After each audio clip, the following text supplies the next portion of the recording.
Bonjour à tous et bienvenue dans cette nouvelle édition du Grand JT des Territoires. Voici tout de suite les titres de l'actualité. Il est de retour avec le soleil et les beaux jours. Le moustique tigre est désormais bien implanté sur une bonne partie du territoire français. Quelques bons conseils suffisent pour éviter sa prolifération, nous expliquera la chaîne 8 Mont-Blanc en Savoie.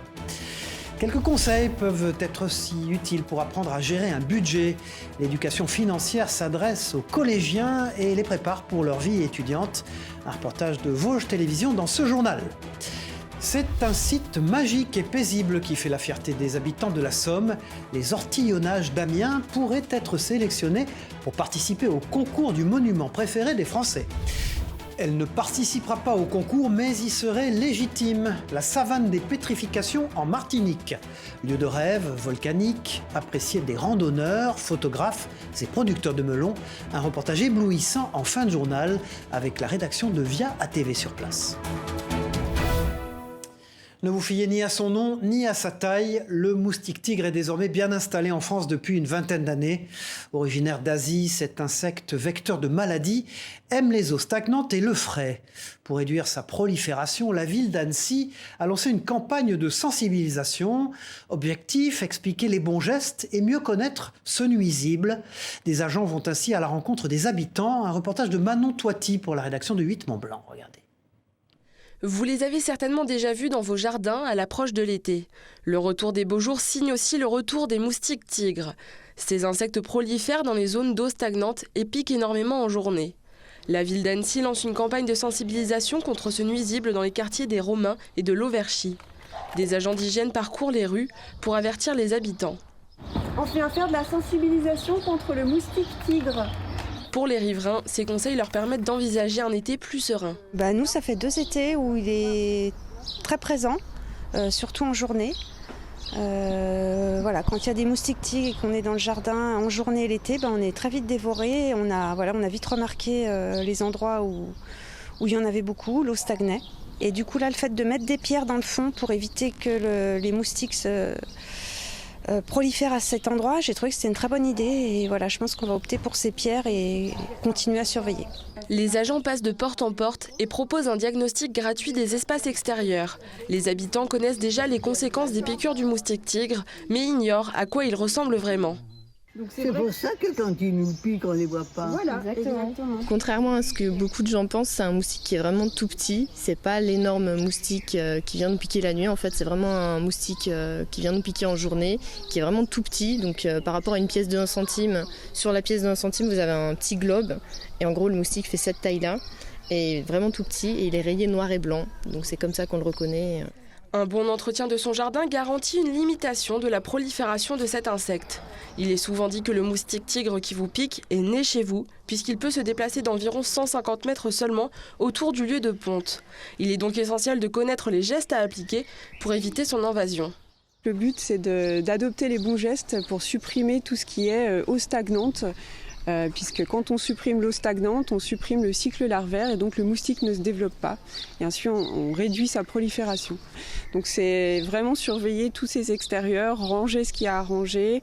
Et puis effectivement, après, quelques petites astuces, on peut remplir ses soucoupes de sable ou de gravier pour éviter effectivement qu'il y ait une lame d'eau et que cette lame d'eau mette en eau les œufs qui sont pondus sur les surfaces verticales. La campagne devrait durer jusqu'à fin juillet. La ville souhaite aussi sensibiliser les écoles, les services publics et les copropriétés au risque de prolifération du moustique tigre. Elles sont aussi envahissantes avec le retour des beaux jours. Les chenilles processionnaires colonisent les arbres et les forêts. Vous les avez peut-être vus dans vos jardins. Menace pour l'environnement, mais aussi pour l'homme et nos animaux de compagnie. Ces chenilles font l'objet d'un traitement chimique annuel pour limiter leur propagation. En Moselle, vous les voyez sur ces images, l'épandage se réalise à l'aide d'un drone agricole. Plus efficace que la main de l'homme, il permet de mieux cibler ces insectes classés nuisibles pour la santé depuis peu. Précision recueillie par Chloé Gaillard pour Moselle TV. Regardez. Ces bactéries vont être ingérées par les chenilles qui se nourrissent toutes les nuits. Elles vont manger du feuillage sur lequel il y aura ces bactéries déposées. Et à l'intérieur de l'intestin de la chenille, il va se produire un micro-trou, perforation, et la chenille va s'arrêter de manger. Donc d'ici 3-4 jours, la chenille ne va plus se nourrir. Et puis elle va mourir à petit feu dans 3 semaines, 1 mois. Voilà, et puis soyez prudents évidemment lors de vos balades en forêt. L'émission politique Face au territoire était diffusée jeudi dernier sur TV5 Monde. Les élections législatives ont été évidemment évoquées à quelques semaines maintenant du premier tour. Regardez cet extrait de l'émission. Sur les législatives, puisqu'on en parle, vous craignez des surprises? Est-ce qu'il peut se passer des choses? Jean-Luc Mélenchon, Premier ministre? Non, Jean-Luc Mélenchon, Premier ministre, j'y crois pas parce que l'arithmétique du scrutin est beaucoup trop violente dans des législatives. Il va y avoir une grosse abstention, 53% la dernière fois, ça peut monter encore. Donc il faut être dans les 2 premiers pour être qualifié. Les triangulaires, il n'y en aura pas, il y en a eu une seule la dernière fois. Donc si au 2e tour, vous avez Macron contre Mélenchon dans des circonscriptions, l'électorat de droite et d'extrême droite éliminé, il fera barrage. Il fera barrage au candidat Mélenchon. Donc il y aura un premier tour peut-être triomphal pour la NUP et un 2e tour beaucoup plus difficile. Ils vont faciliter finalement la majorité, la possibilité de la majorité de se retrouver. Après, ça fera quand même une opposition extrêmement compliquée à l'Assemblée, parce que vous aurez beaucoup d'élus de gauche, et notamment de gauche radicale mélenchoniste, sans doute beaucoup plus d'élus d'extrême droite qu'il y en a jusqu'à maintenant, et donc il y aura une tenaille autour du groupe majoritaire. Les débats vont être très très très virulents. Groupe majoritaire qui va vite se diviser en écurie présidentielle. L'émission Face au territoire est à voir ou à revoir sur les sites internet des partenaires de l'émission, Ouest France, Nice Matin et 20 minutes. Tout à fait autre chose, apprendre à gérer son argent à des collégiens, eh bien c'est l'objectif de la semaine de l'éducation financière, organisée en partenariat avec l'Éducation nationale et la Banque de France. Celle-ci vise à aider et à sensibiliser les élèves aux problématiques monétaires. Qu'est-ce qu'un budget, un emprunt ou encore une dette ? Pour cela, rien de mieux qu'un jeu ludique et éducatif. Reportage dans le Grand Est d'Anthony Sapp et d'Anne Didier pour Vosges Télévisions. Regardez. Quelle est la durée de validité d'un chèque ?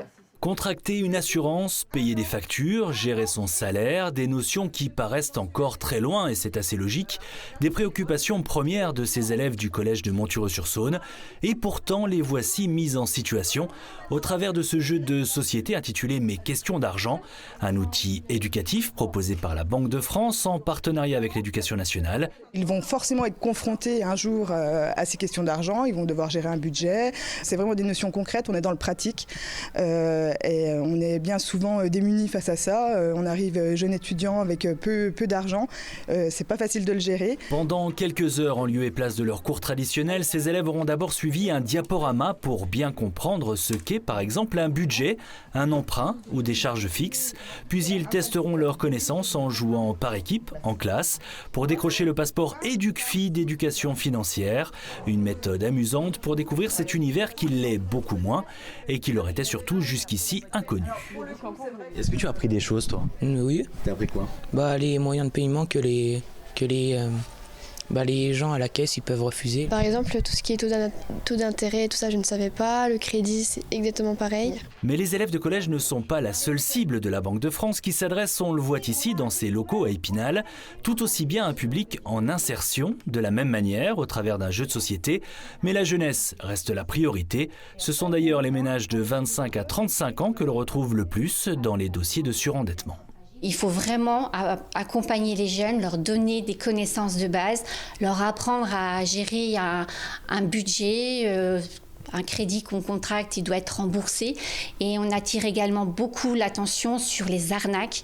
25% des jeunes sont touchés par les arnaques. Alors comment justement se protéger des arnaques, mais aussi comment financer un projet ou comment faire face aux difficultés financières? Les réponses sont sur mesquestionsdargent.fr, le portail national de l'éducation économique, budgétaire et financière. Voilà, et puis des plus jeunes aux plus âgés, les problèmes ne sont évidemment pas les mêmes. Dans la Sarthe, les seniors apprennent la base du numérique.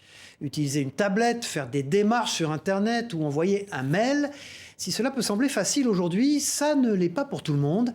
Pour aider les personnes âgées, les collectivités proposent des ateliers et des formations, des services précieux à l'heure du tout numérique et de la fracture générationnelle.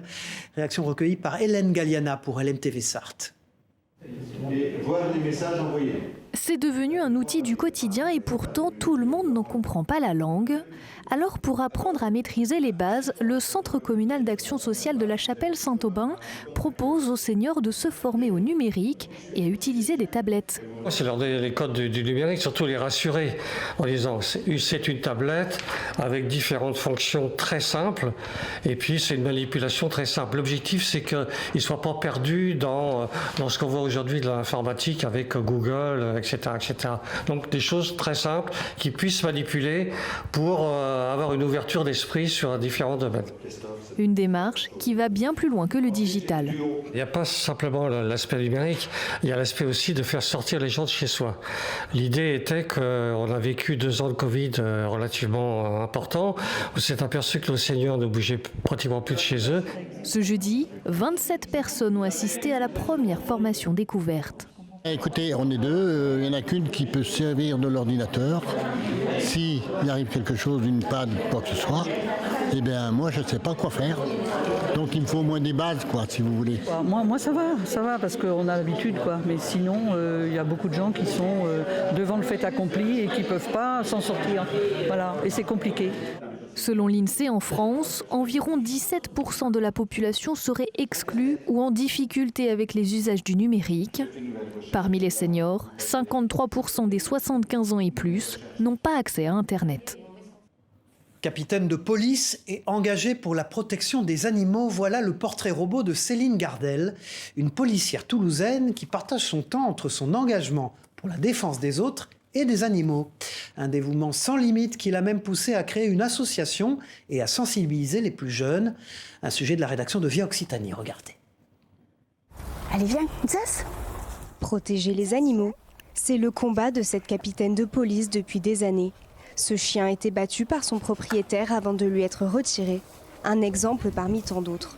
C'est ce qui donne du sens à nos journées, de pouvoir les sortir de ces situations qui finalement sont très compliquées. Ils n'ont rien demandé, ce sont des êtres sensibles et ils n'ont aucun moyen de s'en sortir si nous n'intervenons pas. Un engagement au quotidien, soutenu par de nombreux bénévoles. Il y a énormément d'animaux qui ont pu être sortis de maltraitance. Enfin, je trouve vraiment qu'en 3 ans, elle a énormément fait de choses avec nous tous les bénévoles, mais vraiment pour les animaux. Céline connaît bien les refuges toulousains. À la maison, chiens et chats ont été adoptés. Assis-toi. C'est ma petite pierre à l'édifice aussi d'en avoir chez moi et de m'en occuper. Mais ça met beaucoup de vie à la maison et beaucoup de complicité. En 2019, la policière crée même une association de protection des animaux. Car pour mener son combat, Céline croit à la formation. Elle anime notamment des actions de sensibilisation pour les enfants. Est-ce qu'il a besoin aussi des croquettes? Il a besoin des croquettes, tout ça c'est manger. Cette école a fait appel à elle pour la seconde fois. Je trouve ça hyper intéressant que justement il y ait des personnes qui s'intéressent à cette situation, à ces problématiques que l'on rencontre en fait au quotidien et qui sont un peu, on va dire, mis à l'écart. Donc il faut les valoriser et je pense que c'est en commençant déjà par le plus jeune âge et en commençant à les mettre en avant qu'on va peut-être évoluer un peu les choses humainement parlant. Prochaine mission, terminer la création d'un module sur la maltraitance animale pour les nouveaux policiers toulousains. Les premiers cours devraient être dispensés mi-juin. Voilà une bien belle action en faveur des animaux qui nous conduit en Corse. L'île de Beauté accueillait il y a quelques jours la première course de paddle en haute mer. 60 participants sont ainsi partis de Calvi pour rallier Saint-Raphaël sur la Côte d'Azur. Un parcours de 180 km de jour comme de nuit, comme vous le constatez sur ces images de nos partenaires sur place via Télé Paese. Une performance sportive jumelée d'une bonne action pour l'environnement et la protection des océans. L'occasion enfin de rencontrer quelques géants des mers, des images époustouflantes venues de la Méditerranée.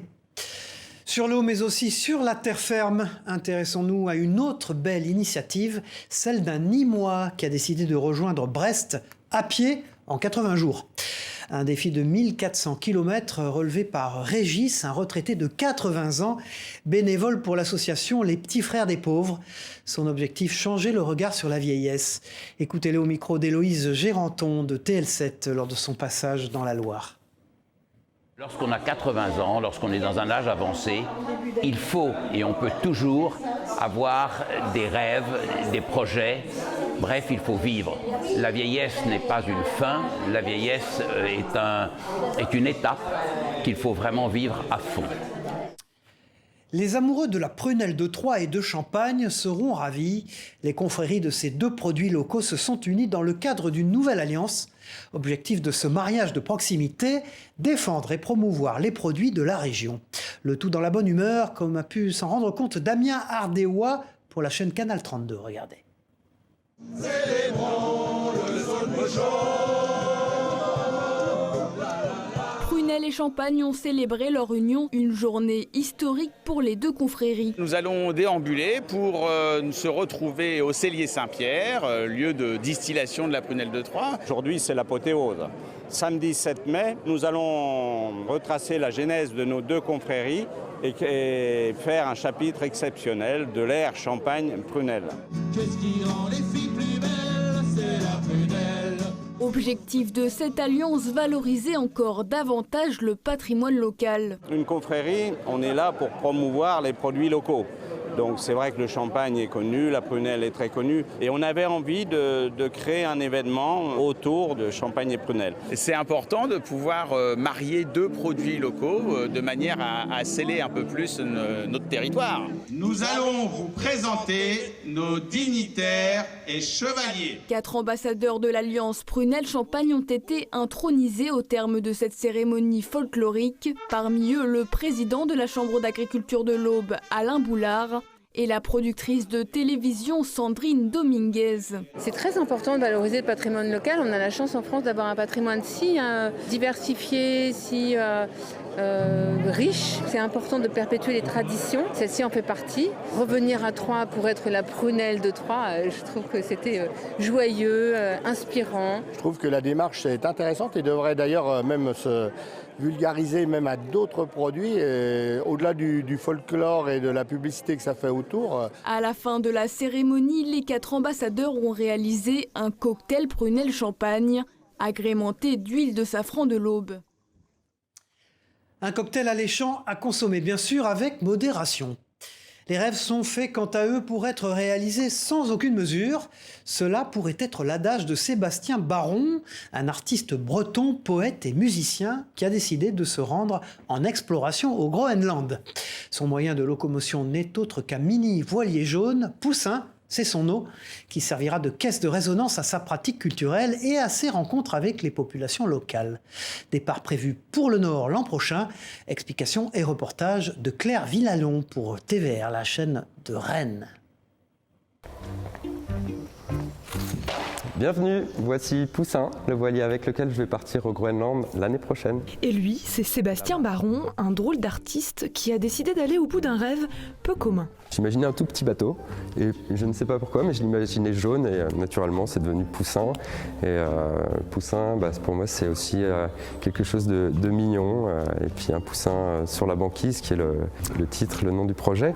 Je trouvais que ça avait du sens. Oui. Ce flibustier des temps modernes n'en est pas à sa première traversée. J'ai fait un premier voyage dans les eaux chaudes et puis donc là j'ai eu cette envie, cette vision d'aller naviguer dans les glaces et aller à la rencontre des populations inuites du Groenland. Pour mener à bien ce projet, Sébastien a fait construire un voilier sur mesure dans un matériel très résistant, l'Inegra basalte, et il a pensé à tout.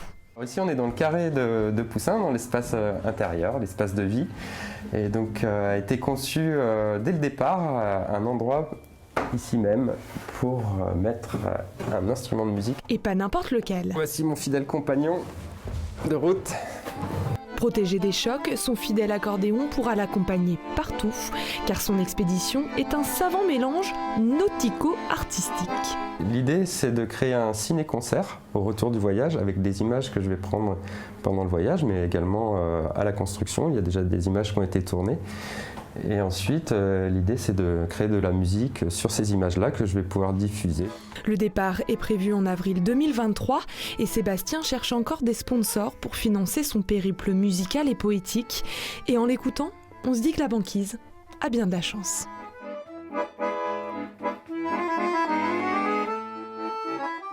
Il est l'un des 3 sites présélectionnés pour représenter les Hauts-de-France lors du concours du monument préféré des Français. Les ortillonnages d'Amiens font la fierté des habitants de la ville et de sa région. À cette occasion, WEO TV, la chaîne de la Voix du Nord, a décidé de faire découvrir ou redécouvrir ce site exceptionnel par sa richesse naturelle. Une balade au fil de l'eau relaxante entre faune et flore que nous propose Jérôme Aubron. Regardez. C'est une bulle de nature au milieu de la ville.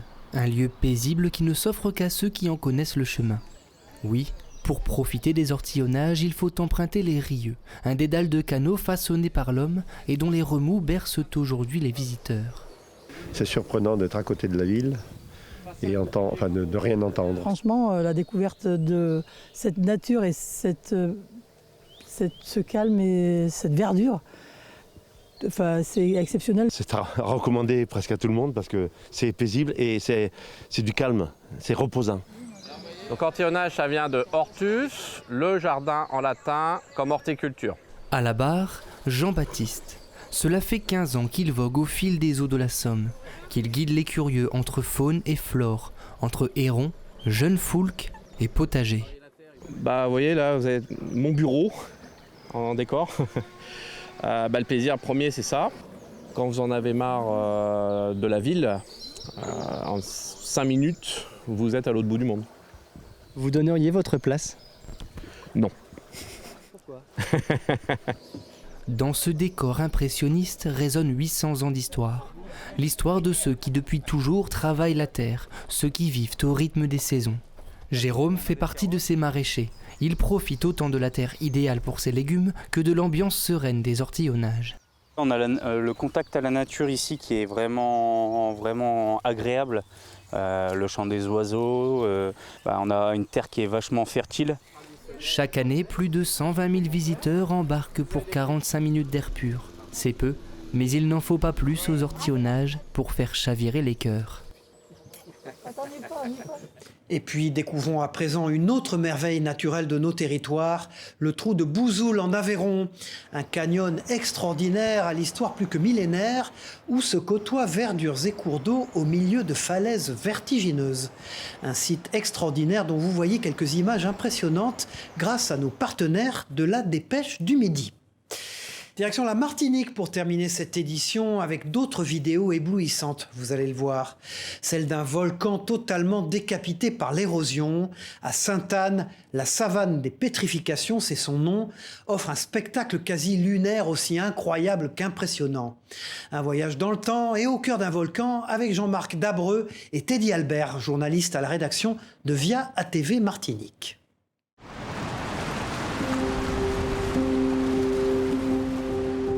Au sud de la Martinique, bordée par la mer des Caraïbes, une plaine aux faux airs de désert. La savane de pétrification ou la promesse d'un dépaysement garanti. Au beau milieu de cet espace inattendu, nous croisons ce groupe de randonneurs habitués des lieux. Quand je viens ici, en fait, c'est parce que j'ai l'impression de ne pas être en Martinique, en fait, quand j'ai besoin de sortir un peu dans mon île, sans partir. Visiter la savane de pétrification, c'est aussi faire une balade dans le temps. Il y a 23 millions d'années, l'île aux fleurs est née ici. Il reste encore des traces de cette époque lointaine. Oui, là, je viens de ramasser un morceau de bois pétrifié, dit pétrifié, mais en réalité, c'est du bois silicifié. Pourquoi ? Parce qu'il n'y a plus de bois à l'intérieur. En fait, le bois, il est fibreux, un bout de bois pourri.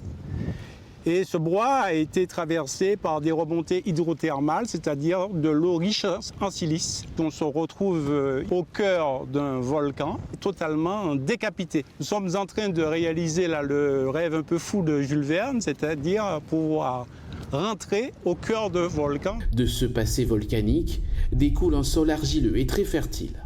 Une terre idéale pour la culture du melon. Cette exploitation d'une centaine d'hectares y était plantée depuis une quinzaine d'années. Les plantes sont puissantes et nous donnent un produit de grande qualité. Donc le fait d'être à proximité de cette zone nous fait partager la chance d'un terroir exceptionnel. Une nature généreuse et captivante, Ce photographe professionnel en a fait son terrain de chasse favori. Il y a beaucoup d'espèces différentes. Là, on parlait du paille en queue, mais on vient de voir le balbuzard pêcheur passé. Il y a la frégate, le pélican. On a l'impression d'être sur l'eau avec les oiseaux. Jadis, point le plus haut de l'île, la savane de pétrification offre aujourd'hui un panorama unique sur la Martinique. Voilà, c'est la fin de ce grand JT des territoires. Merci de nous avoir suivis. On se retrouve très vite pour une prochaine édition. Au revoir à tous.